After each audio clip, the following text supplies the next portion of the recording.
Guys. So I want to talk about a part of the Gerald Shea memo. I just had a very good discussion about the Gerald Shea memo with Ryan Dawson of ANC Report, and so I'm in that mood to talk about the Gerald Shea memo, and basically talk about a certain part of the memo about Israeli warnings before the attacks of September 11, 2001. Now, a lot of people are saying, well, who's Gerald Shea? Well, Gerald Shea is a retired San Obispo, California international corporate lawyer who wrote a detailed memorandum prepared for the National Commission on Terrorist Attacks, also known as 9/11 Commission, and the Senate and House Committees on Intelligence. The information in the memorandum comes from new data and other information set forth in available governmental and other reports and relevant documents in the public record, one of them being the DEA Israeli report. Drug Enforcement Agency wrote a detailed report about a large foreign intelligence ring that was operating inside the United States covertly, headed by Israel, in which they would go out as groups of Israelis selling art. And this happened all throughout the Northeast and Southwest of the country.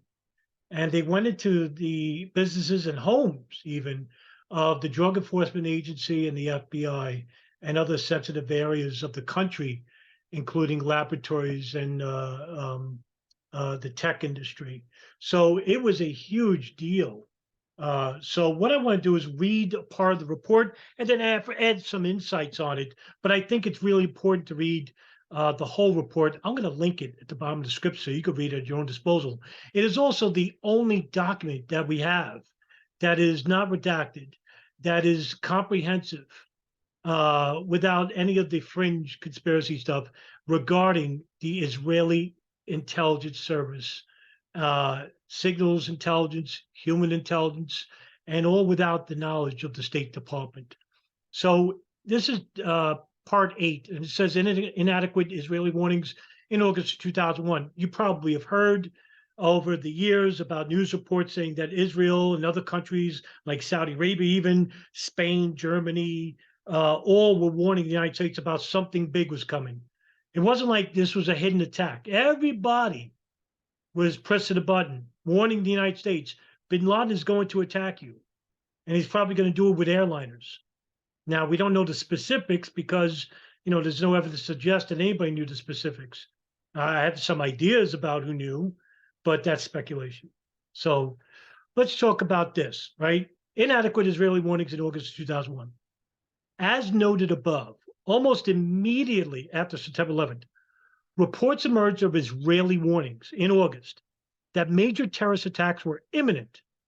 On September 16, 2001, the Daily Telegraph from London reported that Israeli intelligence officials said that they, quote, warned their counterparts in the United States last month that the large-scale terrorist attacks on highly visible targets on the American mainland were imminent. And as you could see, pretty vague.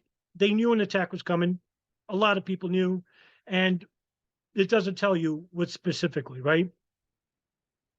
Two senior experts with Mossad, the Israeli military intelligence service, was sent to Washington in August to alert the CIA and FBI to the existence of a cell of as many 200 terrorists said to be preparing a big operation. They had no specific information about what was being planned, but linked the plot to Osama bin Laden and told the Americans there were strong grounds for suspecting Iraqi involvement. Is that any surprise? End quote, by the way. They've been blaming Iraq for 1993. They blamed Iraq for Iraq war, Iraq, right? And this is all Israel right here. That's who Iraq was. I mean, this is coming from the neoconservatives like Paul Wolfowitz, Douglas Feith, who opened up the Office of Special Plans. And also, if you want to go back even further, back in 1994, with the release of the Paul Wolfowitz Doctrine. I think it was 94. Quote me on that. The Los Angeles Times reported on September 20, 2001 that a high-ranking U.S. law enforcement official confirmed that, quote, FBI and CIA officials were advised in August that as many as 200 terrorists were slipping into the United States and planning a major assault on the United States. The advisory was passed on by the Mossad. It cautioned that it picked up indications of a large-scale target in the United States and that Americans would be very vulnerable, the official said. It is not known whether U.S. authorities thought the warning to be credible or whether it contained enough details to allow counterterrorism teams to come up with a response. But the official said the advisory linked the information back to Afghanistan and exiled Saudi militant Osama bin Laden, end quote. Also, you got to take it to effect. Remember that the dancing Israelis, that they're called, the 5 Israelis, as the FBI calls them the high fivers, media calls them dancing Israelis, that they found a map inside the truck and outlined in yellow was Doric Towers, which is where that woman with the binoculars, Maria, saw them celebrating, and the World Trade Center. Now, how would they know that? Right? Well, we already know that the brothers, Sivan and Paul Kurzberg, and I think Odin Elner, had Israeli intelligence written on them, but they weren't alone. So, in terms of specifics, did the Israelis really tell us everything? Did they know specifics? Well, we don't know because we deported everybody. And I don't have to tell you again, the audience that watch me, that follow me, I try to tell them to be very careful. I know there's people out there that want to desperately blame Israel for everything, but you know what? They may know more about what was told to us about 9/11, but we don't have any direct evidence. Okay, but I could damn make a good argument that they knew, right? But I can't prove it in a court of law. That's all that matters. And I want my audience to be just as strict when it comes to evidence, because that's what got the truth movement in trouble. They just speculated everything, use speculation to form evidence. It's just you're inviting trouble and disrepute on your own character. Fox News also reported on May 17, 2002, and apparently also on September 14, 2001, that, quote, based on its own intelligence, the Israeli government provided general information to the United States in the second week of August that an al-Qaeda attack was imminent, end quote. So now you have 3 media sources telling the public that Israel gave us very vague warnings, just like most everybody else. Nobody knew specifics, allegedly. Neither the commission in its final report or in staff statements, nor the joint committee report specifically mentions any such warning from the Israeli government. Interesting. These statements and reports do, however, defer to our intelligence community's desire to safeguard and maintain the secrecy of its sources and methods. Really, because that's what got us in trouble. That's what led to 9/11, was secrecy, not sharing intelligence. The CIA, the NSA. Now with the Canestraro files, it's CIA and the Saudis. And with the Gerald Shea memo, it's the Israelis. But it's not specific. That's the thing that's missing. These are likely to have included Israeli warnings and the Israelis' own sources. But in view of the dramatic questions raised by the Israeli group's activities in the United States in the months leading up to September 11th, these sources and methods now need to be disclosed. Damn right. Okay? We are 22 years to the day almost. I mean, it's May, but it's May already. God's sakes, we're flying by. But we're almost on 22 years. We're long overdue, especially with Israel. I mean, it is taboo. It's touchy. It was meant that way. Don't do it. You'll be an anti-Semite. That's why I'm very glad that I'm as strict as I am, because I trained myself that way to only accept only evidence and not conjecture, not hyperbole, not speculation. Because I want my audience informed. I want the public informed. Because that's how we build a real movement to make real change and get real action. It's the only way. As shown in the tabular comparison in Exhibit E, the accounts of Mossad warnings in August bear the unmistakable imprints of authenticity. Well, of course, because that would mean that they have specifics, maybe, that they knew more than they were alluding to. That's what the FBI report stated about the 5 dancing Israelis, the FBI redacted report, stating that they most likely knew more, and that's why they were hesitant to release them to the INS. Remember, they overstayed their visas. That's the first crime they committed. The punishment is deportation. You ever notice all the Saudis and all the Israelis that were deported? Because these are the intelligence assets that have the specifics, probably. And the first crime they committed was a visa violation, not a federal violation. That's afterwards, right? But the first crime they committed was overstaying their visas. The punishment is deportation. Smart move, because they can't be held here. And you think Israel and Saudi Arabia are going to deport these people back for an investigation about specifics relating to what they knew about 9/11 beforehand? Hell no. But the Gerald Shea memo can point us the way. Massage warnings were reported by the Daily Telegraph and others right after September 11th, well over 2 years before the Joint Committee's report and the publication of the Presidential Daily Briefing on August 6, 2001. Yet, they bear a remarkable similarity to both the Joint Committee's description of all source reporting and the PDB's account of clandestine foreign government and media reports and recent FBI information. The key differences, as shown in Exhibit E, are Mossad's warnings that the attacks were imminent, that they were to take place on the U.S. mainland, and 200 terrorists were in the United States to carry them out.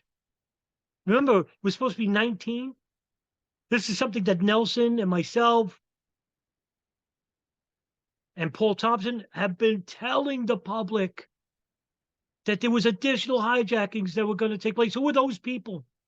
It doesn't have to be Al-Qaeda. We don't know. Remember, Al-Qaeda only said 19, if we're to believe that story. Okay, they said 19. Who are these 181 terrorists? Who the hell are they? Mossad also alone warned of suspected Iraqi involvement.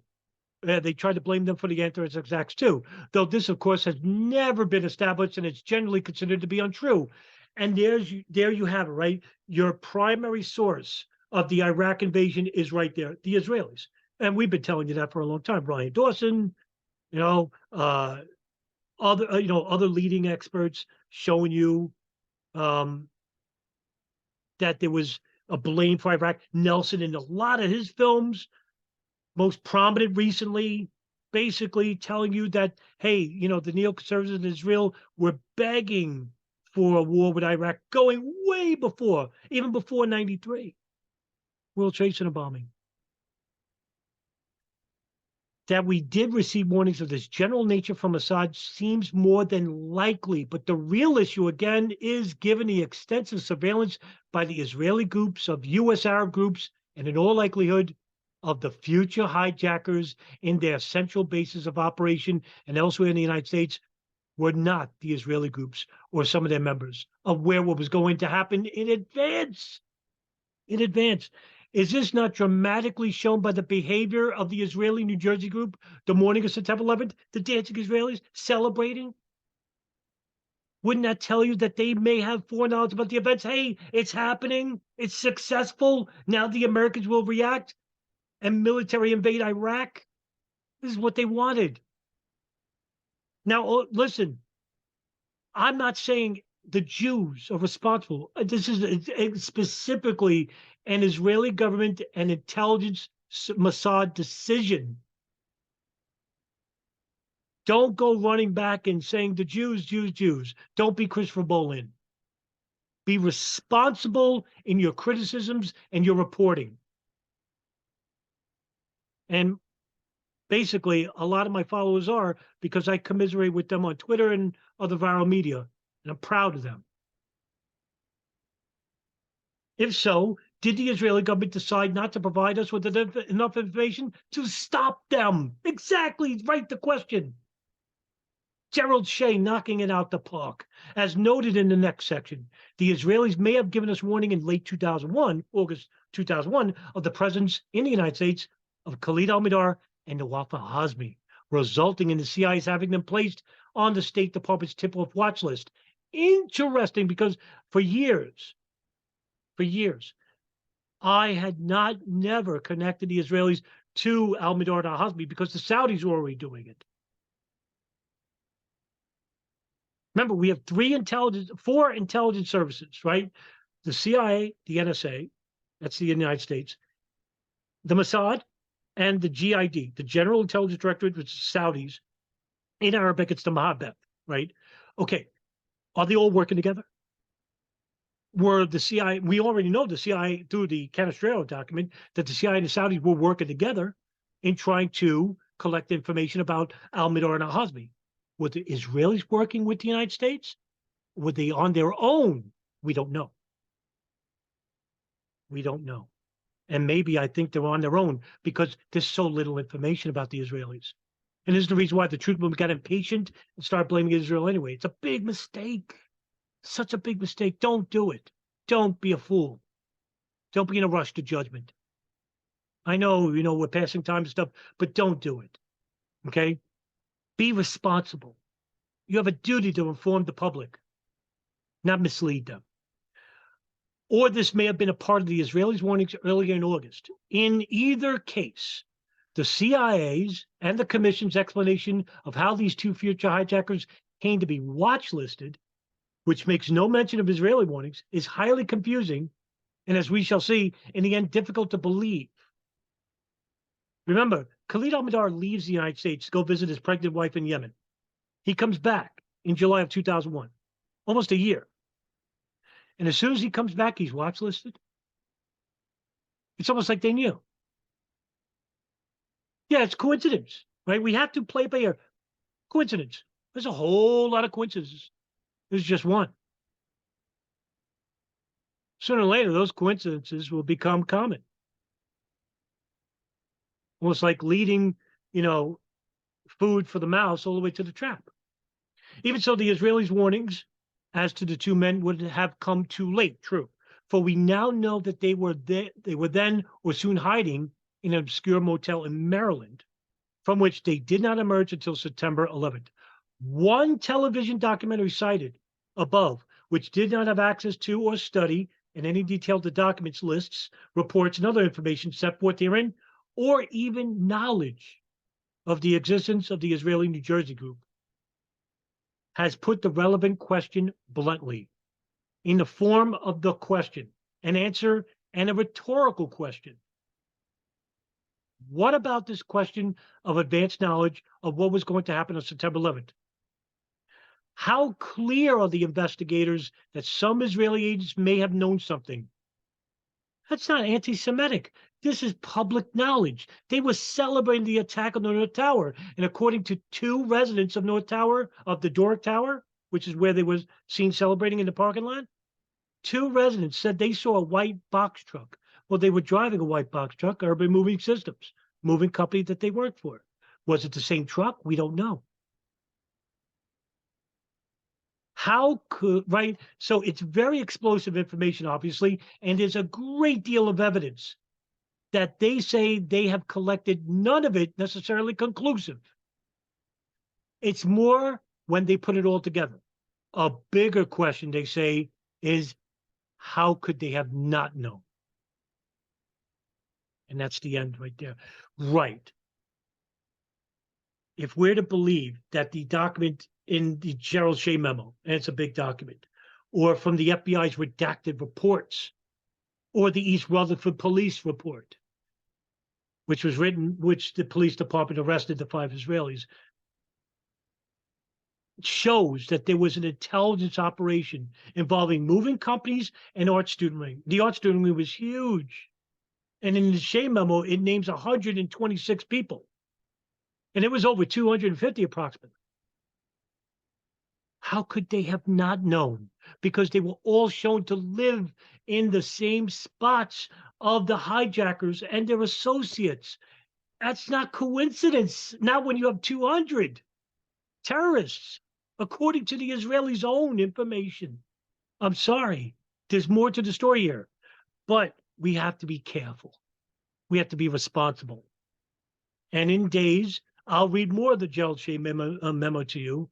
And like I said before, I'll put it in the bottom of the description. All right. See you in the next video, guys. Have a good night.